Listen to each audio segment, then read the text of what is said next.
Jesus pegaria o microfone e saudaria com a mais simples paz do Senhor Jesus. Diferente de alguns pregadores que no momento em que faz uso do microfone começam a saúde os irmãos com a gloriosa, a bendita, a maravilhosa, a digníssima paz do Senhor Jesus. Com Jesus era diferente. Jesus fazia questão de falar simples. Jesus fazia questão de falar fácil, para que todo mundo que estivesse ouvindo o que ele estava dizendo entendesse e pudesse voltar para casa sabendo aquilo que Jesus queria ensinar. Quando Jesus queria falar acerca de providência, Jesus olhou para os pássaros e disse: vocês que estão preocupados com o que vocês vão de comer, com o que vocês vão de vestir, olhe para os pássaros que não trabalham, não semeiam, e Deus não permite que eles passem fome. Jesus, quando ele estava querendo fazer algum ensinamento diferente, Jesus chegava e dizia para os discípulos: a gente não pode colocar no pano velho um remendo novo. O que Jesus estava dizendo é: tem coisa que a gente até quer tentar fazer, mas como o sistema já está velho, não adianta a gente tentar bater de frente, vai fazendo devagarzinho que as coisas dão certo. Nessa ocasião, Jesus vai fazer uso da figura de uma família. E nós já sabemos aqui, porque já ouvimos essa passagem em outras oportunidades, todos nós sabemos que esse pai aqui representa o próprio Deus. Nessa ocasião, Jesus está com seus discípulos, os fariseus os cercam, os publicanos estão cercando Jesus, e entre si eles começam a dizer: quem é esse que se assenta com os pecadores? Quem é esse que conversa com malfeitores?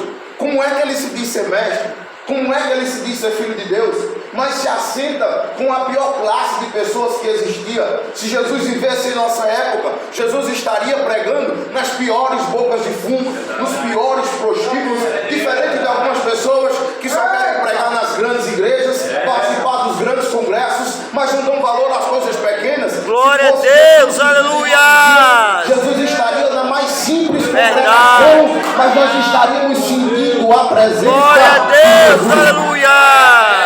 Jesus está diante dessas pessoas que estão julgando a sua atitude. Então Jesus começa a contar algumas parábolas, e entre essas parábolas está a parábola do filho pródigo. A intenção de Jesus é falar acerca do amor de Deus e o que representa o amor de Deus e como o amor de Deus funciona. Só que dentro dessa parábola a gente consegue tirar algumas lições.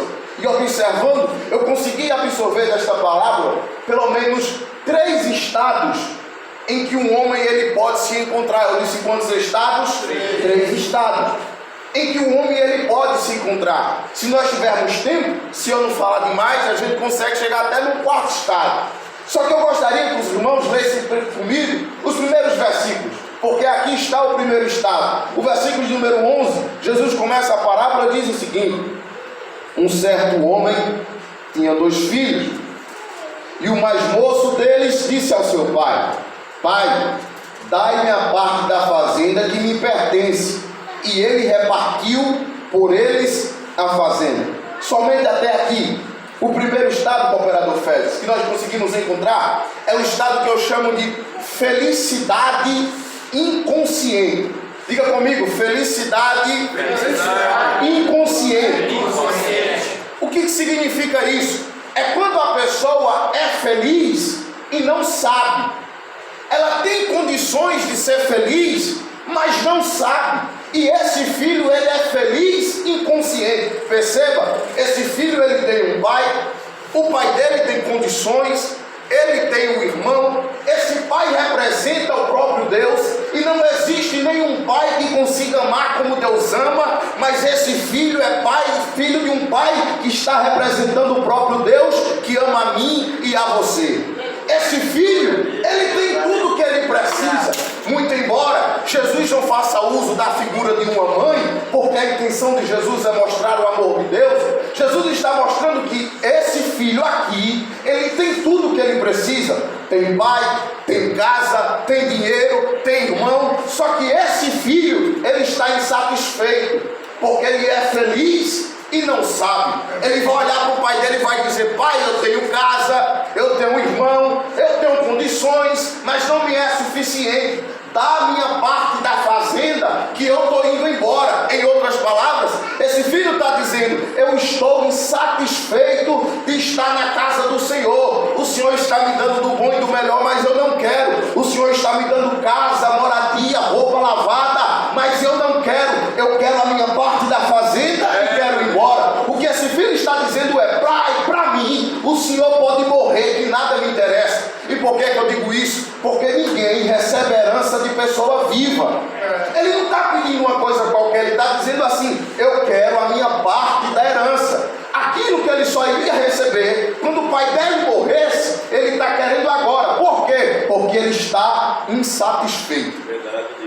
Ele é feliz e não sabe. E o problema da insatisfação é que a gente começa a fazer comparações. Aí eu vou lembrar de Asaf no Salmo 73, que Asaf também é feliz e não sabe, ele está insatisfeito. Asaf vai orar para Deus e começa a dizer a Deus: Deus, os ímpios não te obedecem, mas prosperam. Deus, os ímpios não vão para os cultos, mas parece que eles não adoecem. Deus, os ímpios não te obedecem, mas mesmo assim eles são abençoados. O que Asaf está dizendo é: Deus, eu estou me santificando, eu estou congregando, eu estou dizimando, mas parece que eu não prospero. O que é que eu preciso fazer? O que Asaf não sabe é que ele é feliz e não sabe. Tem algumas pessoas que estão dentro da igreja e estão nessa situação aqui. Aqui você tem pai, aqui você tem família. Glória a Deus, aleluia! Mas ainda assim você está buscando os prazeres do mundo, as coisas que estão lá fora, porque você é feliz e não sabe. Glória a Deus, aleluia! Nesse culto hoje está dizendo: Deus, como eu queria que a minha congregação fosse um ar-condicionado, como eu queria que o pregador que tivesse hoje fosse mais famoso, que o cantor que tivesse aqui hoje fosse melhor que o irmão Guilherme. Você é feliz e não sabe, porque tem lugar aí fora que não pode mais falar de Jesus, não pode mais louvar o nome do Senhor, e você está aqui hoje tendo a oportunidade de dizer: glória a Deus, aleluia, Glória a Deus, aleluia! Senhor. Você talvez seja feliz e não saiba. Talvez você entre dentro de sua casa e você está voltando para o culto hoje e talvez já está pensando: o que é que eu vou jantar quando eu chegar? Porque não tem nada, eu não deixei nada, o que eu deixei em casa foi só cuscuz com ovo. Você é feliz e não sabe. Tem gente que está lá fora e nem cuscuz com ovo tem para comer, e você está aqui hoje com saúde. Glória a Deus, aleluia! Eu não consigo entender como é que tem gente que é perfeito de saúde, pode trabalhar, pode se movimentar, mas quando acorda, já acorda se maldizendo, já acorda reclamando. Se está quente, reclama. Se chove, reclama. Se Deus abre a porta, reclama. Se fecha, reclama. Deus está nos dizendo: você é feliz e não sabe. Glória! Tanta gente que queria estar aqui hoje não está. Tanta gente hoje que queria ter mão para levantar e não pode. Tanta gente hoje que queria estar sentado onde você está e não pode. Está no leito de enfermidade, mas Jesus lhe deu ar para respirar, força para caminhar, força para Glória a Deus, aleluia! Você tem motivo para agradecer a Jesus. Você é feliz e não sabe. Tem gente que a vida dela é só reclamar, é só se maldizer. Você encontra com a pessoa na rua: e aí, fulano, como é que tá? Tá tudo bem? Aí diz: não, tudo bem não tá não, a gente tá indo, né? Se você ficar com ela 5 minutos, ela começa a dizer: ah, é porque lá em casa tá faltando isso, o problema é aquilo. Aí se você debrecha, começa a falar dos irmãos: ah, porque a irmã fulano de tal olhou para mim com uma cara feia, não me salvou com a paz do Senhor. Isso a gente que não tem Jesus na vida.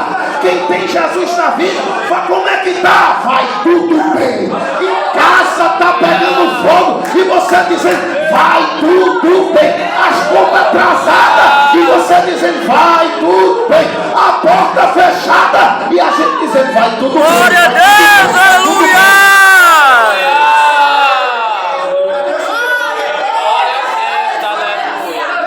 Pobre é o diabo, irmão. A gente pode não ter carro, a casa da gente pode não ser na laje, mas a gente tem Jesus na vida.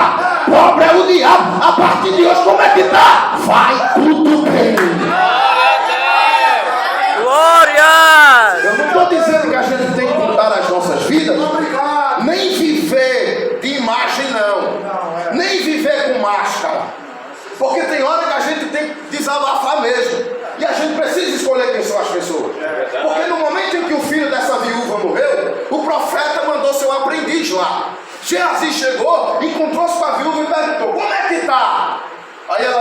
vai tudo bem. Porque ela sabia que ele não tinha palavra para dar para ela. Se ela começasse a se reclamar, era capaz dele sair dizendo: olá, mulher ingrata, tenho filho, estava com o profeta, e ela se reclamando. Ela disse: vai tudo bem. Quando o profeta chegou que perguntou: mulher, como é que está? Aí ela disse: meu filho morreu. É Jesus dizendo: você precisa escolher melhor para quem você conta os seus problemas.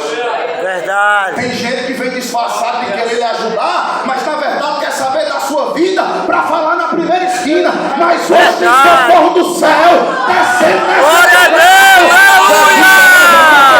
para lhe abençoar. Glória! Para levantar pessoas para entrar com providência em sua vida. E digo mais: não vai precisar se humilhar para ninguém, não vai precisar estar pegando ficha com ninguém, porque Jesus vai incomodar no coração de pessoas para lhe abençoar esta noite. Glória a Deus, aleluia! Você é feliz e não sabe. E quer que eu lhe conte um segredo? Se você quiser que esse culto fique mais gostoso ainda, dê glória a Deus, diga aleluia. Glória a Deus, aleluia! Você já vive estar aqui. Glórias, aleluia! Esse jovem, ele era feliz e não sabia. Glória a Deus. Verdade. Se não sabe: ah, mas a minha moto tá velha. Pelo menos tem. Meu carro tá velho, mas tem. Ah, a casa tá ruim, mas tem. Você é feliz e não sabe. Glória a Deus, aleluia! Eu tenho bicicleta, papai. Ô glória. Pior é quem não tem, papai. E se não tiver bicicleta, tem as pernas para andar. E se tiver faltando uma perna, ainda tem vida. Tem Glória a vida. Deus, Você é feliz e não sabe. Glórias! A gente precisa parar de reclamar e agradecer mais a Jesus. Tem que agradecer a Jesus. Verdade.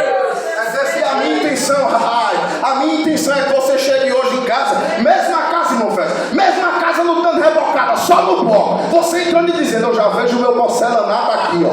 Mesmo o marido não estando na igreja, e você dizendo: Pai do Senhor, diácono, é o filho da droga, e você dizendo: já vejo você cantando no conjunto. Glória a Deus, aleluia! Glórias! O problema é que esse jovem, ele não sabe que ele é feliz. Por ele não saber que ele é feliz, o que é que ele faz? Vai embora. Ele vai embora. Ele vai procurar felicidade no mundo. Ele vai procurar felicidade lá fora. Aí nós entramos agora a partir do versículo 13. Você vai ler comigo. O texto diz assim: e poucos dias depois, o filho mais novo, ajuntando tudo, partiu para uma terra longínqua e ali desperdiçou a sua fazenda, vivendo dissolutamente, ou seja, de forma irresponsável. E havendo ele gastado tudo, houve naquela terra uma grande fome, e começou a padecer necessidades. E foi, e chegou-se a um dos cidadãos daquela terra, o qual mandou para os seus campos apacentar os porcos. Segure aqui. Nesse caso aqui agora, no primeiro, ele era feliz e não sabia. Só que agora, papai, ele é infeliz e não sabe. Ele é infeliz e não sabe. Por quê? Ele tem dinheiro que o pai dele deu. Ele tem para onde ir, porque ele sabe para onde está indo. Ele tem amizades, porque o texto diz que ele gasta dissolutamente. Em outras versões diz que ele gastou com meretriz. Nesse momento eu imagino o que está passando na cabeça desse menino. Porque tem dinheiro, mas não tem ousadia. E o pior, que ele tem dinheiro e tem ousadia. Ele está sentado na mesa, parece que eu vejo a cena. Ele sentado na mesa, rodeado de mulher, rodeado de amigo, o dinheiro no bolso, alguém chegando e dizendo: eu queria beber alguma coisa. E ele dizendo assim: pega aí que eu pago. Porque a gente, quando tem dinheiro, é para frente. Quando tem dinheiro, é para frente. Qualquer 100 reais já sobe para a cabeça. Verdade. Ele está sentado e está dizendo assim: você quer comer o quê? Não, eu queria comer só um espetinho picanha que eu pago. Se tivesse Pix, você estava dizendo: ainda pago no Pix. É crédito ou débito? Eu dizendo, como é amigo, crédito é para quem não tem dinheiro, paga no débito, tá à vista. Porque ele é feliz e não Porque para o mundo, felicidade é ter dinheiro. Para os homens lá fora, felicidade é ter um monte de mulher. Ah, eu sou o garanhão. E eu digo porque eu já estive lá. Eu já estive lá, que no final da festa, a gente começava a contar, irmã Verônica. E aí? Beijou quantas? Ficou com quantas? E aquele que pegava menos era o que era tido como frouxo, como mole. Porque a felicidade para o homem lá fora é isso.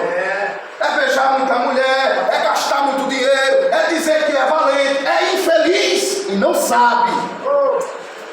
Porque felicidade é deitar a cabeça no travesseiro e saber que se a trombeta tocar hoje, você sobe para o céu. Pode não ter dinheiro, pode não ter casa, pode não ter carro, mas se Jesus voltar hoje, a gente se encontra com ele nos ares. Isso é ser feliz. Glória! Isso é ser feliz. Esses dias eu estava lá no meu trabalho e aí um colega chegou para mim e disse assim: Clemerson, se você pudesse, qual era o conselho que você dava para essa juventude? E eu respondi: procure Jesus. Porque o ser humano ele tem o vazio exatamente do tamanho de Jesus. Relacionamento não supre, dinheiro não supre, qualquer coisa que você tentar colocar no lugar de Jesus vai ficar oco. Só quem supre as nossas necessidades é Jesus. Glória! Só que o mundo lá fora são infelizes e não sabem. Estão caminhando a passos largos para o inferno, sendo enganados por qualquer mentira. E a mentira do século, que quanto mais tempo passa, mais parece que ela é atual. Você pergunta para a pessoa: e aí, você quer aceitar Jesus? Ah, eu já tenho Jesus no meu coração. E eu costumo dizer que Jesus não é açougueiro. Ele quer o coração, quer o pé, quer o cabelo, quer o olho. Ele quer a alma, ele quer o Glória a espírito. Deus! Aleluia! Só que o mundo lá fora pensa que não. Para o mundo lá fora, felicidade é postar sextou. Isso é felicidade para o mundo lá fora.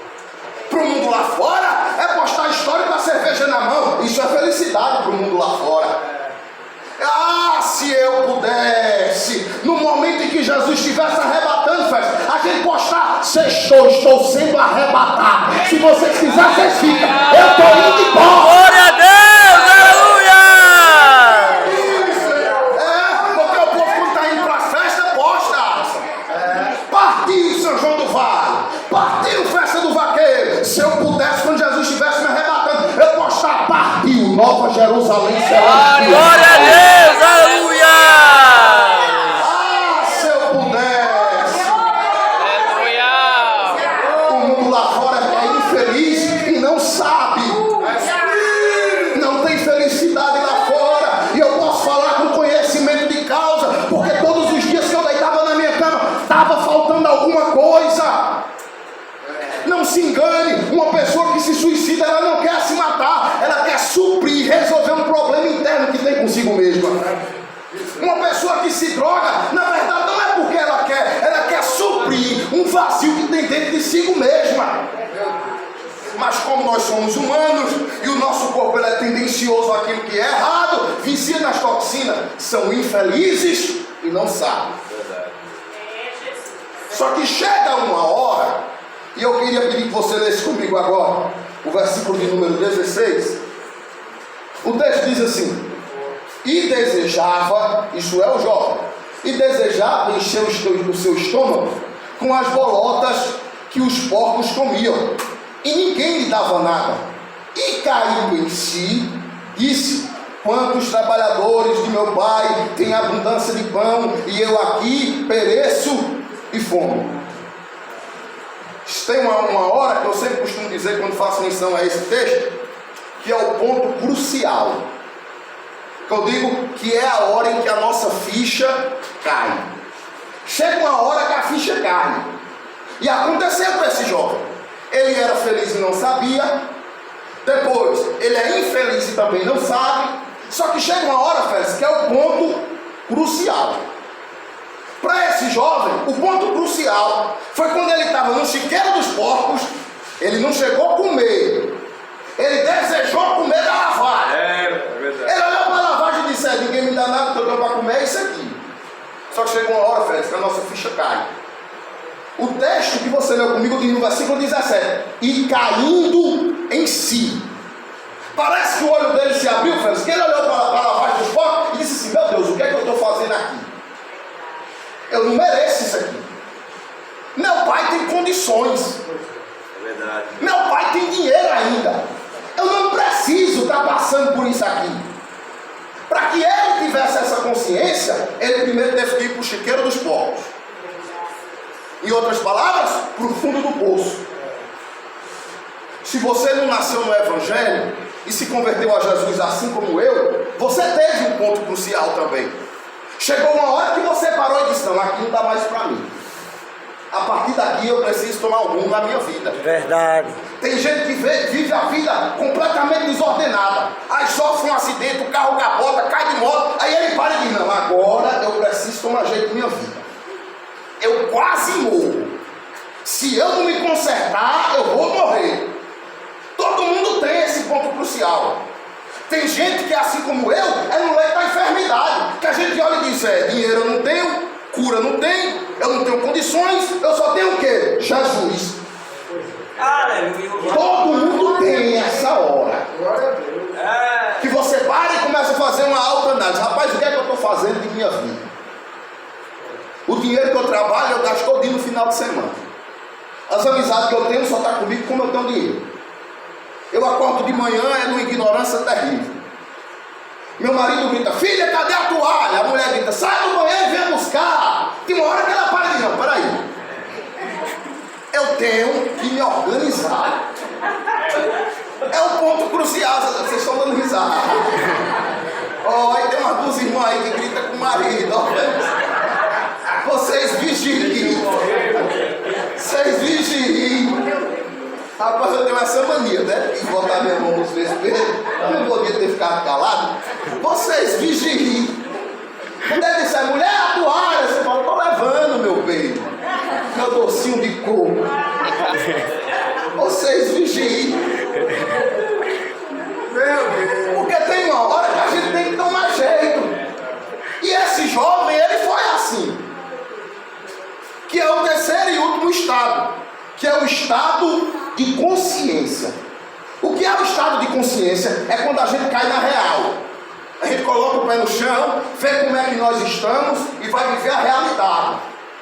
Nós vamos ler agora o versículo de número 18, que diz assim: levantar-me-ei, irei ter com meu pai, e dir-lhe-ei: pai, pequei contra o céu e perante ti, já não sou digno de ser chamado filho, faz-me como um dos teus trabalhadores.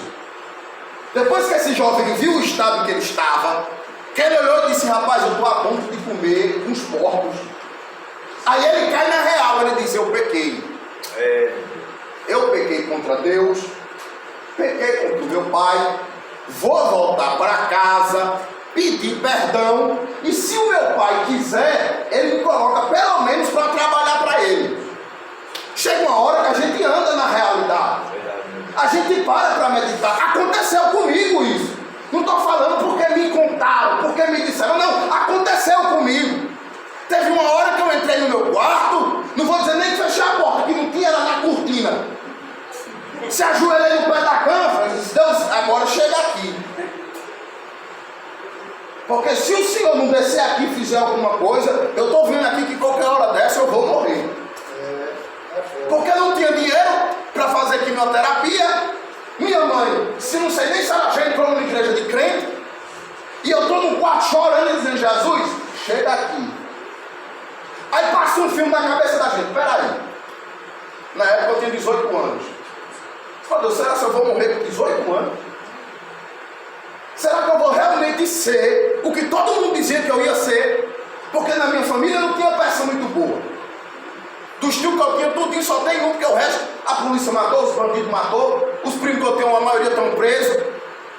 Aí o povo olhava para mim e dizia: só ia mais um, e vão no mesmo caminho. E eu dentro do quarto dizendo: Senhor, será que eu vou ser mesmo? O que o povo está dizendo que eu vou ser, eu não vou servir para nada mesmo. Eu vou viver de aparência, cantando todo final de semana, cantando em cima de palco, namorando com muitas mulheres, mas quando chegava em casa, triste, chorando, cabisbaixo. Eu vou morrer assim, Jesus. Eu disse: pronto, agora eu vou ter que tomar jeito de minha vida, porque tem uma hora que a nossa ficha, ela cai. Aí é aquilo que eu costumo dizer, não é versículo bíblico, mas eu acredito porque eu vivi. Quando Jesus tem algo na nossa vida, ou a gente vem pelo amor, ou a gente vem através da dor, mas a gente vem. É, meu Deus, é verdade. Eu tive que vir pela dor, porque foram em minha casa, pregaram para mim, me evangelizaram, oraram pela minha vida, perguntaram se eu queria aceitar Jesus, e as respostas que eu dava eram aquelas que nós já sabemos. Hoje não, eu vou me preparar primeiro, eu vou deixar de fazer tal coisa, quando eu deixar de fazer eu vou para a igreja. Tolo era eu, porque eu não sabia que sem Jesus nós nada podemos fazer. Chega uma hora que a nossa ficha cai. Só que Satanás, ele é tão sujo, que é isso aqui que nós como igreja, nós precisamos vigiar. Satanás, ele é tão sujo, que mesmo nós sabendo que estamos errados e que precisamos voltar aos pés de Jesus, Satanás coloca em nosso psicológico um sentimento grandioso de culpa. E não é arrependimento. Porque arrependimento é quando você reconhece que fez errado e aí você faz certo. Isso é arrependimento, metanoia. O sentimento de culpa não é arrependimento. Porque no sentimento de culpa você fica se martirizando. Aí quem está lá fora, e é aqui que a gente vigia. A maioria das pessoas que estão lá fora, elas sabem que o caminho é esse aqui. É verdade. Elas sabem que a porta que leva para o céu é Jesus. Elas sabem disso. Mas elas não vêm por culpa do sentimento de culpa. Verdade. Eu não vou porque se eu for vão olhar para mim estranho. Eu não vou porque se eu for não vão me aceitar. Eu não vou porque naquela igreja o povo pensa que são melhor do que eu. É um sentimento de culpa que o diabo bota na cabeça das pessoas. Verdade. Só quem se converteu. Se você nasceu no evangelho, você não sabe o que é isso aqui não. Você está num culto como esse, na hora do apelo que alguém disser assim, você quer aceitar Jesus? Seu coração quer, a sua mente quer, seu corpo quer, mas algo dentro de você diz, eu não posso ir, porque se eu for, eu não vou me firmar. Se eu for, eu não vou aguentar. Se eu for, com uma semana eu desvio. Se eu for, fulano de tal vai falar de mim. Se eu for, minhas amizades vão se afastar. Se eu for, eu não vou mais poder ir em certos lugares. Eu não vou mais estar com certas pessoas. É um sentimento de culpa que o diabo coloca no coração das pessoas. E só quem é convertido sabe o que é isso aqui. É verdade. Porque eu passei por isso. Dia 10 de agosto de 2014. Eu estava sentado na galeria da Assembleia de Deus. Quando o pregador fez um convite, um amigo estava do meu lado e disse, e aí, bora! E o que vinha na minha cabeça era só uma coisa. Se eu for, eu não vou poder namorar mais. Se eu for, eu não vou mais poder curtir as festas que eu curtia. Se eu for, eu não vou mais poder andar onde eu estou andando. Se eu for, fulano de tal não vai mais querer andar comigo. Era só o que passava na minha cabeça. Mas o valente bradou no meu ouvido e disse, eu me curei, você está curado, agora você precisa fazer a sua parte. Parece que eu fui arrebatado nisso, que eu estava na galeria, quando eu abri meu olho eu já estava embaixo, aceitando a Jesus, e já vai fazer 10 anos que eu estou aqui dizendo, glória a Deus, aleluia, engrandecido seja o nome do Senhor. Glória a Deus, aleluia. É fácil? É não, porque todo dia o diabo nos afronta. E ele sabe qual é a nossa fraqueza. Ele sabe onde é que a gente é mais fraco. E ele tenta em cima disso. Verdade. A gente está com Jesus, mesmo sofrendo, mas está com Jesus. As coisas apertando em a gente com Jesus. O caminho é Jesus. Glória a Deus, aleluia. É por isso que a gente precisa ter um pouquinho de paciência com quem está lá fora. Não é passar a mão da cabeça de ninguém. Não é aceitar o pecado de ninguém, porque pecado é pecado. Eu querendo ou não, é pecado. Verdade. Só que a gente precisa ter um pouquinho mais de paciência com quem está lá fora. É verdade. E você vê que esse jovem, ele estava com essa síndrome da culpa. Porque ele olha para o pai dele, Félix, mas ele não consegue mais olhar para o pai dele como pai. Ele está olhando para o pai dele agora como se fosse um patrão. E por mais que o patrão seja gente boa, não tem patrão nenhum melhor do que um pai. De verdade. Não estou falando esses que fazem o menino e abandonam. Eu estou falando pai. E esse jovem, ele não está mais olhando para o pai dele e lembrando, esse pai aqui representa Deus. Ele não está mais conseguindo olhar para o pai dele, que para nós é o próprio Deus, como se fosse nosso pai. E Satanás, ele é astuto.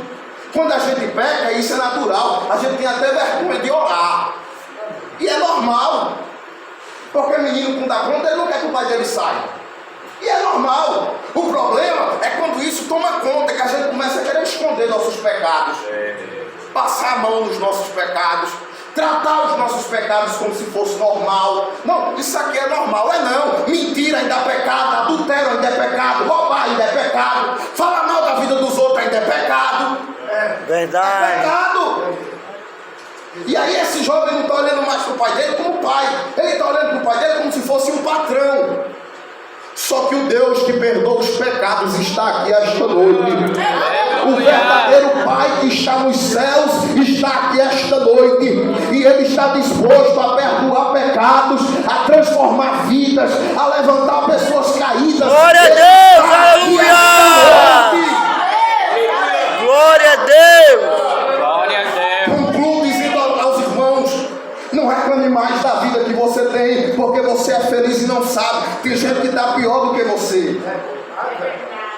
Tenha paciência com quem está lá fora, porque eles sabem que aqui é o caminho certo, mas infelizmente estão entrelaçados, infelizmente estão aprisionados, e é através da nossa oração, do nosso amor, da nossa paciência e o poder de Deus que vai libertar essas pessoas. Glória a Deus.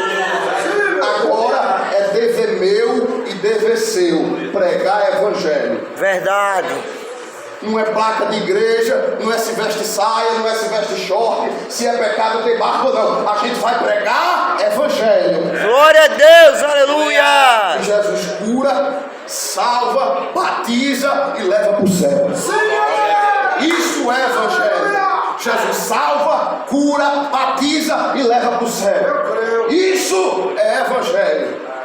E a nossa função, pregar o evangelho.